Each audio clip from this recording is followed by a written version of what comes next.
Africa's largest economic partner. I think we can break down the notion of economic engagement into a few different dimensions.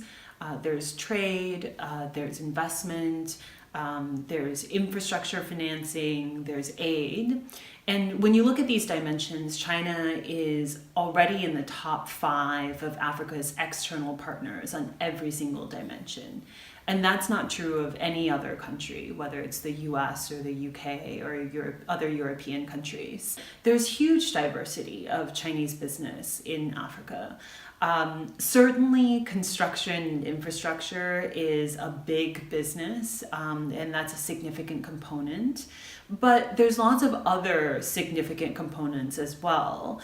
Manufacturing is one. Another big area of business is trade as well. And one of the interesting things there is that in some countries we're now seeing Africans take over that business. That's one of the big takeaways from our McKinsey report, which is that Chinese business in Africa is not one thing. It's many things. It's diverse, and it's also evolving all the time.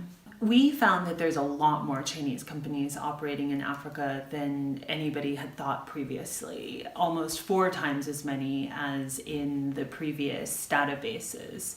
And that was quite exciting to realize that actually the volume of how much China is investing in Africa is orders of magnitude greater than anybody thought. There's so much activity going on. There is sometimes the perception that Chinese business does not hire local Africans. And what we found was that that is not the case. We found 90% of the employees of Chinese firms in Africa are local African workers. Another positive impact that Chinese business tends to have in Africa is on what we call market modernization. Half the Chinese companies that we surveyed had introduced a new product or service into Africa in the last 3 years, and a third of them had introduced a new technology.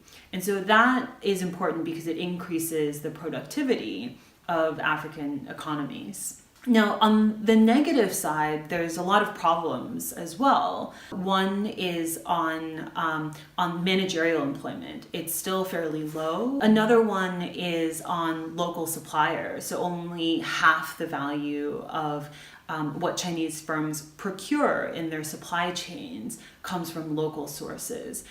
And corruption is an issue as well. In 5 of the 8 countries that we collected data in, we found quite a high rate of corruption, bribes, tips being given by Chinese firms. And it's also cited as a major business issue by Chinese business people in Africa. What China is investing and engaging economically with Africa is actually showing that there's really great market opportunities in Africa. I think for far too long, Africa has been seen by other parts of the world as a place where you do aid, but not a place necessarily where you do business.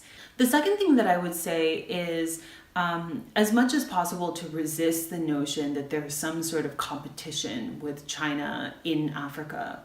When I'm in China speaking to Chinese leaders, whether it's in business or in government, there's a lot of interest in learning from Western experiences. Oftentimes when people think about Chinese business, particularly in the African context, they're thinking about state-owned companies doing big projects that are financed by the Chinese government. And yes, that certainly exists, but an equally large portion of Chinese business in Africa are actually completely private enterprises. I think one important thing to realize is that there's multiple parts of the Chinese business community acting in Africa.